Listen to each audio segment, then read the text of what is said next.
وحويان جمعية القدر الخيرية وحناضو ومارتي واتي أي عربتو حيربان إن قدقان هدانا جيبوتي صومالي جيس أفريقيا با ميل صدقة جارية يكو سعوتو إلا قيامها إني نوصل ديران تمر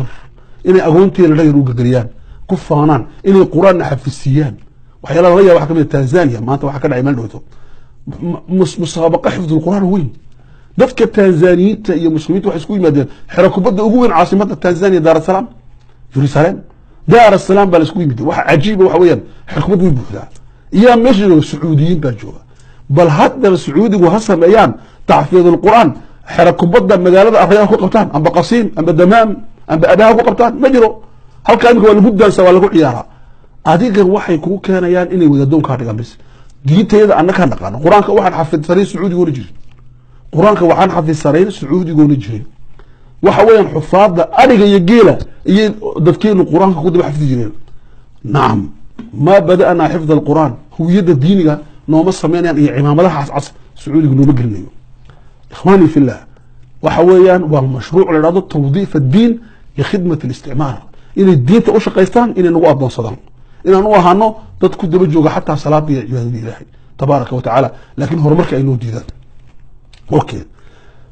mashruuca marka Soomaaliya waxa laga keenayaa maaragtay baarlamaanka ay haystaa dawladda haystaa war waxaas waxa weeyaan waa mashruuc wadiifi ah waa la shaqaysiinayaa waxa la rabaa in laga dhigo dad la adoonsanayo afan marka mashruuca dadka siyaasiyiinta ee baarlamaanka Soomaaliya ku jira iyo maamulka Soomaaliyaba waxaan u sheegayaa in arinta maanta Soomaaliya u taala maaha waxa Arab u taala waxa Afrika u yaalana maaha annaka saddex shay bay noo taala walaalayaal Soomaaliya koow waxa u yaala istiqraar in deganaan la helo in Soomaaliya ay degto laba waxa u yaala in tanmiye la gaaro marka la dego in tanmiye la gaaro waa hadaf saddex waxa inoo yaala in la soo celiyo magacii Soomaaliyeed ee haybada lahaa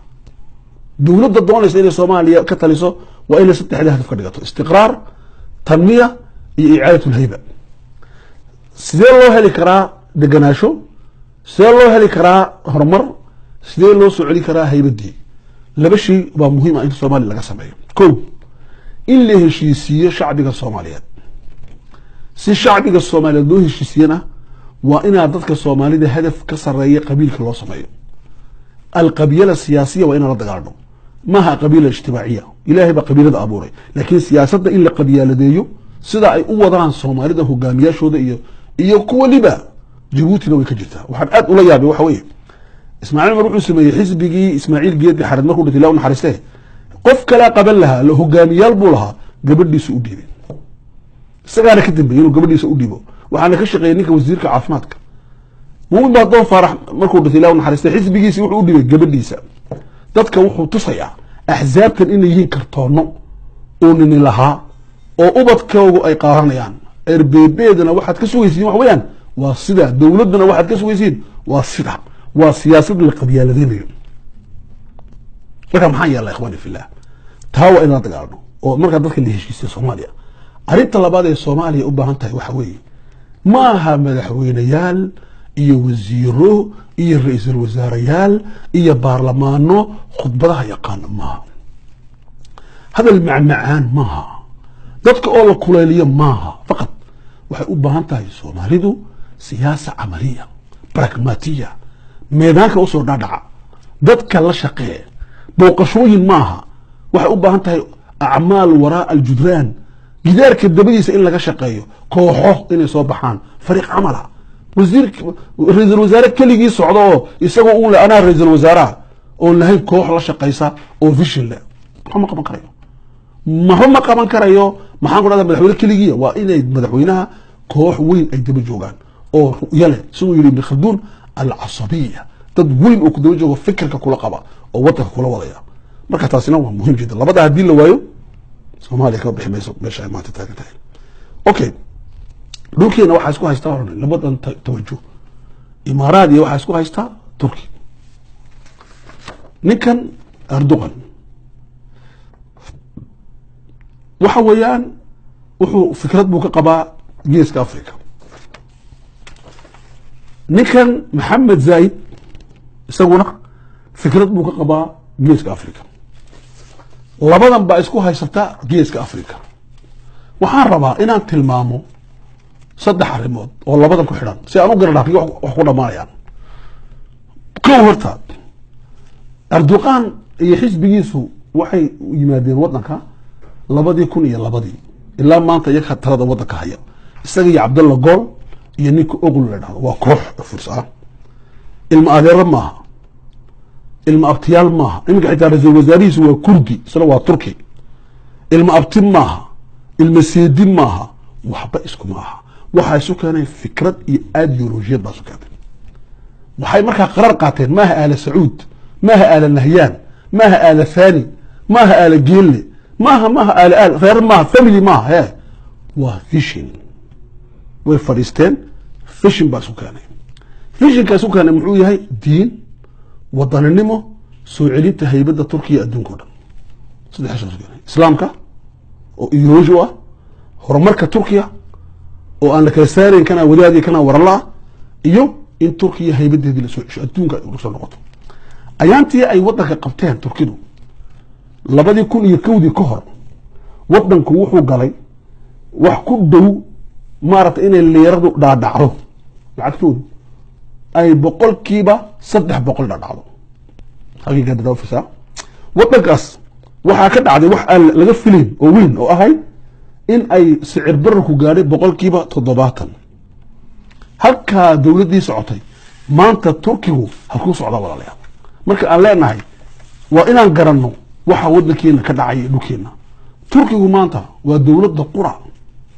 ee muslima ee ma aragtay aan ahayn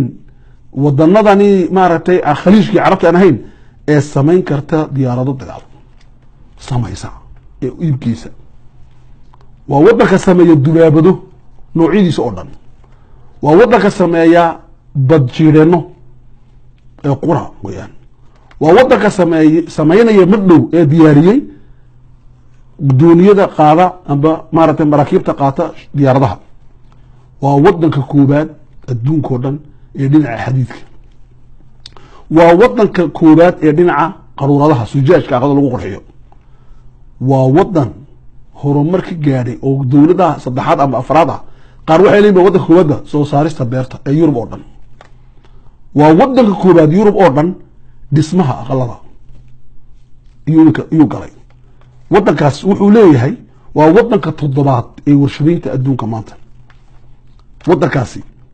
waxa u yaala kayd ka badan ma aragtay in ka badan baa u taala 116 milyan oo faa'iida lacag dhaaftay lacagtii loo baahnaa wuxuu dhaafay 116 milyan America waxay dhaaftay 118 milyan 2 milyan ka badan tahay dawladda America adduunka ugu weyn dakhliga fardiga Turkiga ninka Turkiga waxa soo gala wuxuu gaaray wax ka badan $12 wuxuu sare u kacay 350 boqolkiiba 2001 meesha taagnaadayas waxa weeyaan wadankaas waxa uu isticmaali jiray wadanka waxa dhex yaalay intay ku wali qaban 7 milyan oo gaari maanta waxa dhex taala 22 milyan oo gaari wax ka badan waxa weeyaan baabuurada waxa ka soo gala dalkaas markay sameeyay baabuuray sameeyay maanta waxa ka soo gala lacag ka badan 22 milyan oo dollar waa cajiib weeye wadankan waxa ka soo gala siyaaxada tuuristiga waxa ka soo gala wax ka badan 9 milyan oo dollar wuxuu rajaynayaa bacda 10 sano 50 milyan oo dollar in ka soo galaan waxay noqotay diyaaradda Turkiga Air Turkish Airlines waxay noqotay diyaaradda labaad ama saddexaad ee qaaradda Yurub bay noqotay walaalayaal wadanka aan ka hadlayna marka Turkiga aan ka hadlayna waxa weeyaan waxyaalaha cajiibka uu ku yahay waxa kamid ah istismaaraadka uu Soomaaliya geliyay maanta waxa weeyaan Turkiga Soomaaliya ka dhaxaysa 2016 waxa la gaarsiiyay 80 milyan oo dollar 2017 waxay gaadhay 100 milyan oo dollar maalgelinta Turkigu Ethiopia uu maalgelin waxa weeyaan waa 2 milyan iyo badh Turkigu Afrika wuxuu u soo dhoofiyay 2015 12 milyan oo dollar Afrika wuxuu ka iibsaday 7 milyan oo dollar Ethiopia waxay noqotay waa dawladda afraad ee sharikadaha Turkiga ay maaragtay shirkadaha turki waxay noqdeen shirkadaha dowladda afraad ee shirkada ku leh wadanka waxay gaadheen 350 shirkadood Ethiopia quraatay Turkiya waa dowladda lixaad ee ku leh qaacido ciidameed qaaradda Afrika Turkigu waxa ka horeeya Mareykan Faransiis Ingiriis iyo Japan iyo Shiine okay Turkiga mashruuciisa mashruuca wakaan mashruuca muxuu yahay imaaraadku isagu muxuu sameeyaa waxa inta dhaafin waxaan jecelahay Turkigu wuxuu xaqiijiyay $2 trilyan sanadkan markii dhamaaday wuxuu noqday dowladda afraad qaarna shanaad bay ka dhigaan ee dhaqaalaha ee Yurub wuxuu noqonayaa bacda 8 sanadood dowladda saddexaad waxa ka horeynaysa Jarmalka iyo Ingiriiska 12 sano kadib u taalo wuxuu noqonayaa dowladda labaad Jarmalku ku xigi doona waxaas dowladda Turkiga markaan ka hadlayno waa waxa weeyaan laakiin dowladda Imaaraadka maxay tahay waa dowlad ka faa'iideysatay petrol ka soo baxay Abu Dhabi u bedeshay project la yiraahdo guriga dhisa adduunkan ku qabsada xoog iyo lacag faqad marka visionka Soomaaliya geeska Afrika waxa isku diray wax weeyaan waa dowlad vision leh oo Cusmaaniyadii ka heshay iyo dad ariga iyo geel iyo loo joogay oo Ilaahay lacag siiyay waxa isku keenaysta waa kuwan waxay leeyihiin addoomo noo noqda kuwana waxay leeyihiin waxaan kala gadano marka muxuu ku dhamaan doonaa dagaalkaasi wuxuu ku dhamaan doonaa laba arrimood midkood wuxuu ku dhamaan doonaa inay hirgasho fikradda ay wadaan carabtu gaar ahaan Sacuudiga iyo Imaaraadka oo ah in fawdo laga sameeyo Soomaaliya iyo Djibouti fawdadaasina ay ku dhamaato inay wadan dhulka la wareegto dowladda Ethiopia la samax Allah kadibna la sameeyo dowladdii weynid Anwar Cishka sheegay ee geeska Afrika laga sameeyay ee heshiiska la galeysay Israa'iil iyo wadanka la yiraahdo Sacuudiga oo isaguna qabsan doona Yemen oo laba loo kala qaybin doono isaguna uu qaadan doono bariga ama shimaalka uu qaadan doono waqooyiga koonfurtana uu qaadan doono Imaaraadku kadibna sida laga sameeyo doono dowlado yar oo labada la kala socda iyo barigii Afrika oo Ethiopia ay abaka tahay oo Djibouti la hadal qaadi u leeyahay waxa la sameeyn doona meesha la yiraahdo Madiinatu Nuur projectigaas weeyaan ka koobaadi fawda la sameeyaa amba projectiga labaad waxa weeye in shicibka geeska Afrika wax fahmaan oo Soomaaliya iyo Djibouti ba laga kaco oo la yiraahdo summa la lil Imaaraat ma rabno ma noqonayna Imaarada sagaalaad tisdeed wala soo waa Masar ba noqotay Imaarada sagaalaad ma noqonaysa Soomaaliya Djibouti ma noqonayso annaku ma rabno inaan mixwar ku biirno laakiin waxaan rabnaa inaan istiraatiijiyad dadka ku leeshino qofka raba inuu wax nala qabto waan la qabsanaa laakiin vision leh uu nagu qabsanin Turkigu ma rabo inuu Afrika qabsado Turkigu wuxuu rabaa sharaaka iqtisaadiya inuu dhaqaale sameeyo Turkigu wuxuu rabaa inuu noqdo alquwa thaniya fi العالم quwadda labaad oo shay ku xigta goorma 2050 2050 ilaa 60 waxa loogu talagalay adduunka Shiina la baro noqonaya Mareykanku la bartuubu galaya Turkiguna la bartriibu galaya waa diraasad la sameeyay diraasada qaar waxay leeyihiin haday Turkidu siday u socdaan oo nabad Ilaahay uu siiyo waxa imanaysa inay noqoto dowladda labaad Shiinaha ay ku xigto hadii waa ru'ya marka adiga projectigaaga arab taahaya ku xidhan oo isagu istootonaya waa inaan ku xidhano qof nool oo leh anigu diin ba asaasi ah labo horumar ba asaas ah saddex inaan Turkiga haybad u yeelo annagu waxaan leeyahay annagu haddaan nahay reer Soomaaliya iyo reer Djibouti waxa noo asaas diin laba inaan horumar gaarno iyo deganaansho saddex inaan haybadnimadeena soo celino geeska Afrika ayaa adduunka aan ku lahayn marka maalaadku saabu noqon doona waa inoo socon doonaan duruustani waxaan iga tagayaa nabadgelyo. Assalaamu calaykum waraxmatullaahi